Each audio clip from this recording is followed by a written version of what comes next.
কিছু মানুষের মন মানসিকতা এরকম যে যাক বাবা আমি তো বেঁচে গেছি, ওই পাশ ডুবছে ডুবুক, আমি বেঁচে যাচ্ছি। যাক বাবা ওই পাশ ছিদ্র হয়েছে হোক, আমি তো বেঁচে গেছি। আরে না রে ভাই, যখন আপনিও এরকম থাকবেন, একটা জায়গায় থাকবেন, এক পাশ এই পাশ থাকবেন, আপনার প্রতিবেশীকে নিয়ে সুন্দরভাবে চলা যাবে।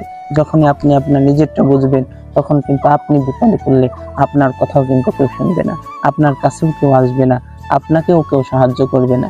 এই জন্য যে সময় যে বিপদে পড়ি না কেন, সেই সময় সেই বিপদকে যদি আমি আমার সামর্থ্যের মধ্যে থাকি, আমি চেষ্টা করব তা উদ্ধার করার।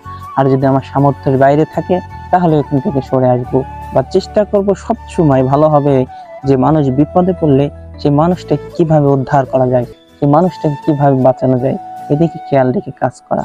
তাহলে দেখা যাবে আমাদের জন্য সামনের পথ চলা সহজ হবে। মানুষের ভালোবাসা পেয়ে আমরা যদি আগাইতে পারি, এটাই হবে আমাদের জন্য সবথেকে ভালো, এটাই হবে বুদ্ধিমানদের জন্য ভালো।